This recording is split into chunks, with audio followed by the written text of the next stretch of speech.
हरे कृष्ण। ओम ज्ञानतिमिरान्धस्य ज्ञानाञ्जनशलाकया चक्षुर्मृतं तस्मै श्रीगुरवे नमः. As per the order of my spiritual master, Srila Bhakti Nishkam Shanta Maharaj, I am going to read from Srimad Bhagavad Gita, अध्याय 12 अध्याय श्रीमद् भागवत गीता. इसमें अर्जुन ने भगवान से साकार और निराकार उपासकों की उत्तमता का निर्णय मतलब पूछा है भगवान से. तो भगवान उसका आंसर कर रहे हैं. और पहले अर्जुन क्वेश्चन करते हैं, फिर भगवान उसका आंसर करते हैं.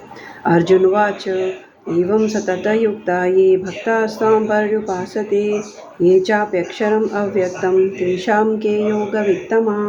अर्जुन बोले, भगवान, जो अनन्य प्रेमी भक्तजन पूर्वोक्त प्रकार से निरंतर आपके भजन ध्यान में लगे रहकर आपके दिव्य मंगल विग्रह साकार सगुण रूप भगवान को भजते हैं, और दूसरे जो केवल अक्षर सच्चिदानंद घन अव्यक्त ब्रह्म को अति श्रेष्ठ भाव से भजते हैं, उन दोनों प्रकार के उपासकों में से उत्तम योगवेत्ता कौन है.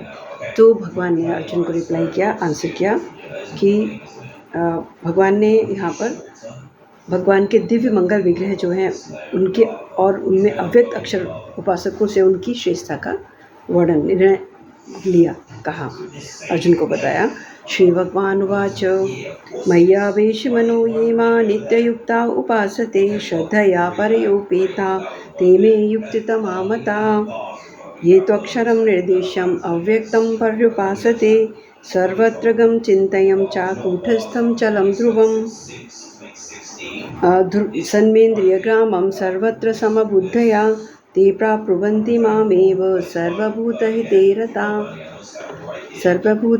रता क्लेशोदकृस्तेषाम् अव्यक्तासक्तचेतसाम् अव्यक्ता हि गतिर्दुःखं देहबद्धिरवाप्यते ये तु सर्वाणि कर्माणि मयि सन्न्यस्य मत्परा अन्यनेनैव योगेन मां ध्यायन्तः उपासते तेषामहं समुद्धृता मृत्युसंसारसागरात् भवामि न चिरात् पार्थ मय्यावेशितचेतसां. भगवान बोले, मुझमें मन को एकाग्र करके निरंतर मेरे भजन ध्यान में लगे हुए जो भक्तजन अतिशय श्रेष्ठ श्रद्धा से युक्त होकर मुझ दिव्य साकार सगुण रूप परमेश्वर को भजते हैं, वे मुझको योगियों में अति उत्तम योगी मान्य हैं. परंतु जो इंद्रियों के समुदाय को भली भांति वश में करके मन बुद्धि से परे सर्वव्यापी अचिंत्य स्वरूप और कुटस्थ नित्य अचल निराकार अविनाशी सच्चिदानंद घन ब्रह्म को निरंतर अभिन्न भाव से ध्यान करते हुए भजते हैं, वे संपूर्ण भूतों के हित में रत और सब में समान भाव वाले योगी भी मुझको ही प्राप्त होते हैं. अब नेक्स्ट बताते हैं भगवान, उन अव्यक्त निराकार ब्रह्म में जो आसक्त चित्त वाले होते हैं उनको क्लेश अधिकतर होता है, क्योंकि देहाभिमानियों के द्वारा अव्यक्त विषय की गति दुख पूर्वक प्राप्त की जाती है.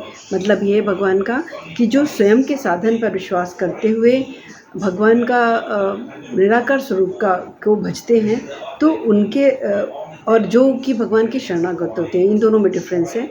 तो जो भगवान की निराकार स्वरूप को एक्सेप्ट करते हैं और अपने साधन के बल पर उनको विश्वास होता है कि मैं संसार सागर रूपी समुद्र से पार हो जाऊंगा, तो भगवान कहते हैं उनको वो प्राप्त तो करते हैं मुझको, लेकिन उसमें बहुत ज़्यादा उन्हें क्लेश होता है और उनका जो है भार जो है मेरे ऊपर नहीं होता. वे स्वयं ही अपने साधन के बल पर संसार सागर को पार करने के लिए कोशिश करते हैं.